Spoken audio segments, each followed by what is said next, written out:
Hello, today I'm going to show you how you can use clip art and create a hands-on activity that would be perfect for pre-K students. So the first thing you're going to do is you're going to go into your SeeSaw teacher account, hit the green add response button, and assign activity. From here, you'll go to create new activity. You need to title the activity. I'm going to title it sorting bears. Then normally you would type the instructions for your students, but since I'm making this for pre-kindergarten students who cannot read, I'm only going to add the voice instructions for this activity. Click the microphone. Hello, boys and girls. Tap the green add response button, then tap the touch tool. Sort the bears by color. When you're done, record yourself telling your teacher how many bears you have of each color. Then hit the green check mark and send your teacher your work. From here, I'm going to go down to the Add Template for Student Response, and I'm going to select the drawing tool. This gives you a creative canvas, which allows you to import clip art, which you may already have. So the first thing I'm going to do is I am going to go to my clip art, and I have it already pulled up on my computer. I have these cute little sorting bears. So it's in my Finder. So what I'm going to do is I'm going to take it and I'm going to drag my bears over to the canvas, and I'm going to try to get red, yellow, green, and blue. Let's see. Try to have 4 different types. Now I'm going to come back. Now that I've got my bears in here, I am going to use the grab buttons on the side and shrink my bears so that they are about the size I would like them to be, because I want to put several bears of each color on the page so that the students can sort and count them. Since I'm doing this for the younger students, I'm usually going to stay, at least at this point, if this is a beginning of the year activity, with numbers under 5, just so that I can see if they can, one, sort by color, put bears that are like the same. Oh, let's get him back where he's supposed to be, and things like that. So what I'm going to do is now I am going to duplicate my bears. So to do that, I'm going to click these 3 dots at the bottom, which gives me these options, and I'm going to just hit duplicate. And I want to have 3 red bears. So I'm going to hit duplicate and duplicate again. So now that I've got 3 bears, I'm kind of going to spread them out like you would if you were doing it on a table or on the carpet with the kids. And then I'm going to hit those 3 dots again, and I'm going to lock all, or lock size. If I lock the size, this will allow my students to drag that bear and put them together, and it will also keep them from being frustrated, because if you're not careful and the size is not locked, they can adjust the size of the bears.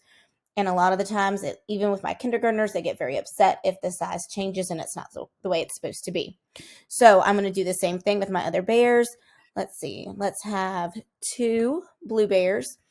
So then I'm going to do that. I'm going to go back and make sure I lock the size. Lock my size. Then I'm going to do the same thing with my green bears. Let's say we want 4. So duplicate 1, 2,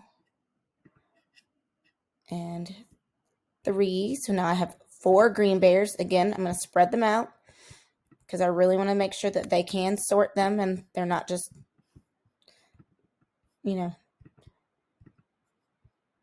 let's see, lock size. Lock size. You cannot lock size before you duplicate. To duplicate anything, your shape has to be unlocked. So you can't do that first and then duplicate, because it just doesn't work that way. I'm going to leave 1 orange bear so that they can do that as well. I'm going to lock it in place.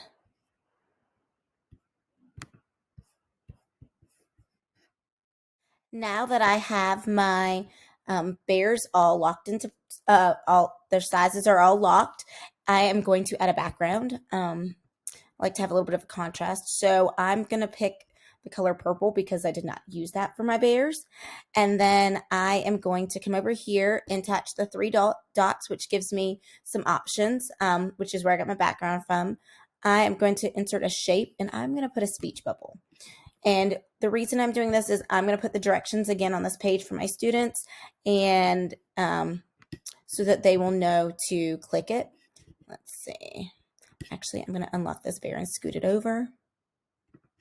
It's a good thing about the SeeSaw. The tools are very easy to use and very forgiving. You can easily fix any mistakes that you may have or move something around if you need to. So I'm going to put that there. I am going to lock it in place. Then I'm going to add text. Even though I know they can't read it, I'm going to say sort the bears by color and count. And I'm going to read the exact thing for them. So what I'm going to do is I'm going to change my style. I kind of like it to be a little bit smaller like that. And then I also want to kind of make my size a little bit smaller so that it's going to fit over here. I'm going to come and, whoops, didn't want it to be that small. So I'm going to hit this back button up here. And I'm going to take this and I'm going to drag it and put it over here and lock it into place. Style lock. Now I'm going to hit that three dots again. Oh, let me unlock that for a minute. And I am going to use the voice option. Sort the bears by color and count. Now I'm going to lock it in place. Anyway. Okay, so now that is ready, and I am ready to hit the green check mark. And I can hit, then I'll come over down here and hit the blue save button. This will allow me to assign it to my students. I can select my class.